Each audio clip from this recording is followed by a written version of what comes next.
Olivier, la première fois qu'on s'est vu, c'était à l'été 2012 de mémoire, Oui. où on t'avait présenté, alors que tu venais de rentrer à la Colas de Monaco, on t'avait présenté la solution Icon qui venait de sortir chez Leica Geosystems. Et à l'époque, il n'y avait pas de bureau d'études. Non, j'étais tout seul. Voilà, hein, tu étais tout seul. Et ce qui nous intéresse aujourd'hui, c'est que tu nous racontes le déroulement de la création du bureau d'études depuis 2012-2013 jusqu'à aujourd'hui et son évolution. Je suis Olivier Bragui, donc responsable du bureau d'études de la société SIGAM. SIGAM qui est la filiale de Colas à Monaco. J'ai un DUT en génie C'est civil. DUT, hein, tu n'as pas du milieu à proprement parler de la topographie. Non. Avant, j'ai travaillé donc, déjà au Royaume-Uni où j'utilisais plutôt du matériel Trimble, et puis ensuite je travaillais dans le milieu des centrales nucléaires avec du matériel Leica, où là on avait des trackers, des scanners laser, où on était plutôt à l'ordre du micromètre. J'ai démarré en tant que dessinateur, projeteur, géomètre à la société SIGAM en 2012. Et il nous fallait du matériel topo pour démarrer les premières implantations, et c'est là où on s'est tourné vers la solution Icon. À cette époque, c'était la solution la plus économique, qui avait une précision qui nous satisfaisait à l'échelle d'un chantier de VRD. Donc c'est comme ça où j'ai connu les solutions Leica, et où je savais que c'était ce qu'il y avait de mieux en termes de performance. On se voit, je crois que c'était vers à Fontvieille. Oui, c'était la réflexion des voiries autour du stade.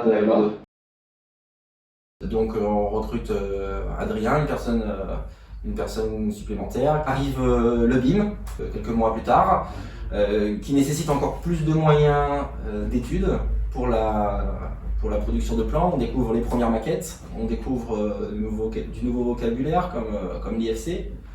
Et alors là, voilà, 2 personnes ne suffisent plus non plus, et on est obligé de recruter encore du personnel supplémentaire, d'investir dans du matériel supplémentaire. Et c'est là où on est content de trouver des icônes qui évoluent en même temps que les moyens technologiques et que nos logiciels évoluent, pour pouvoir être en symbiose et pouvoir être efficace sur les chantiers en implantant des objets en 3D. C'est principalement des techniciens qui étaient dessinateurs, qui étaient plutôt affiliés à la construction et au BTP. À chaque fois qu'on doit poser des réseaux ou faire de la voirie, on se trouve entouré de bâtiments, d'ouvrages d'art, et on est très souvent amené à réaliser, même nous-mêmes, du petit génie civil. Niveau, on va dire, plus commercial et plus business, donc le bureau, on a l'impression, nous, de l'extérieur, hein, depuis notre prisme de fournisseur, que la création du bureau d'études a coïncidé avec un certain développement économique de l'agence. Il y a eu une demande de l'État monégasque sur des gros chantiers. On a su se positionner, notamment grâce à notre bureau d'études assez évolué et poussé en termes de nouvelles technologies. C'est des choses qui ont beaucoup plu à nos clients, qui nous ont sollicité davantage et davantage. Et les résultats étaient au rendez-vous, donc on a continué à grandir. Tu parlais du BIM tout à l'heure. Tout démarre sur le chantier de l'îlot Pasteur à Monaco. Donc on est fin 2014, début 2015. Où par hasard, c'était pas fait exprès, on récupère un chantier en BIM sans savoir ce que c'était. On a dû investir dans des logiciels très liés au béton comme Revit, qui fournissent donc des objets en 3D avec beaucoup d'informations à l'intérieur. Donc en termes de topographie, ensuite il faut implanter ces informations. Le BIM, en fait, c'est de la préparation en amont, c'est la construction du chantier via une maquette numérique avec un maximum d'informations, de façon à ce que sur le terrain, ça soit plus rapide, plus efficace, et qu'on gagne en main d'œuvre plutôt en dépensant en études. Par exemple, dans une canalisation, ce qui va nous intéresser, c'est même plus que l'objet, c'est le débit, c'est la matière, c'est le prix, comment le maître d'ouvrage à terme va pouvoir la changer. Et c'est aussi un objet numérique qui est connu dans tous ses points et dans tous ses axes. Alors c'est très pratique pour nous de travailler sur des chantiers en BIM avec nos outils Icon, parce qu'on se retrouve à pouvoir implanter exactement tout ce qu'on a modélisé. À l'époque, quand on était dans l'ancien processus, on dessinait des lignes sur AutoCAD qu'on chargeait dans la tablette, qu'on allait implanter ligne par ligne, et puis on n'avait jamais la bonne ligne, donc il fallait retourner au bureau pour recharger et revenir. Alors que là, on charge notre maquette entièrement, parce que les tablettes sont maintenant adaptées, et on peut implanter tout ce qu'on veut, quand on veut. C'est un gain de temps, c'est un gain de précision, c'est un gain d'argent aussi forcément. On vous voit présent, alors nous sommes présents nous en tant que Topo Center Nice Côte d'Azur sur le chantier d'extension en mer, puisqu'on fournit des stations totales pour les entreprises de construction. Et vous êtes présent également pour ce fameux chantier. On a été missionné en été 2020 pour la fourniture et la pose de tout le réseau d'assainissement sur l'extension mer.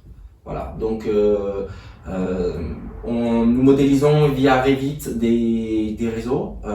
Nous exportons des objets en 3D. Ouais. Donc on a des réseaux qui vont jusqu'au diamètre 1400, donc qui nécessitent pour la pose une bonne technologie, une précision topo assez drastique, puisque on est de l'ordre du millimètre quand on pose nos réseaux.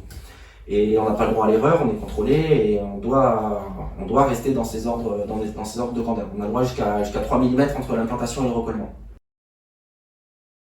Nos maquettes numériques sont mises à jour via le recollement pour arriver dans ce qu'on appelle du LOD niveau 500, c'est-à-dire du tel que construit. Nous avons un projeteur qui s'occupe de la modélisation. Ouais. Nous avons... Donc ici, hein, lui il est au bureau. Oui, il est au bureau. Et nous avons un topo qui utilise donc l'implantation soit via la station robotisée Icon, soit via les GPS Leica. D'accord. Et voilà, donc on a 2 personnes en permanence pour le suivi et le recollement du chantier. Nous avons besoin d'une solution à scanner 3D qui nous fournit un certain nombre de nuages de points pour gagner en rapidité de recollement et en surface de recollement. Jusque-là, nous n'avons jamais trouvé le matériel qui nous correspond, parce que ce n'est pas quelque chose qu'on utiliserait tous les jours, mais pour des points très particuliers. On s'était rapproché d'ailleurs de l'agence Colas de Toulon qui est sur la même problématique que nous, et c'est des questions qu'on se pose. Alors c'est vrai que si on pouvait avoir un scanner 3D qui est directement lié à nos icônes, ce serait la solution idéale, puisqu'il pourrait être utilisé en temps voulu et pouvoir fournir ce qu'on peut avoir besoin quand on fait des recollements avec une multitude de canalisations où c'est très long à recoller. Là, un coup de nuage de points et puis c'est réglé. Alors c'est une solution donc, qui est en train de naître chez Leica Géosystèmes et qui sera proposée par le réseau Topo Center en France, et on aura donc plaisir à proposer ça à la CIVIAM et évidemment à ton bureau d'études, et on espère que ce sera l'occasion de poursuivre notre collaboration et notre développement. En tout cas, on te remercie pour cet entretien. Avec plaisir. Et on espère poursuivre évidemment notre histoire commune. Merci bien, Olivier.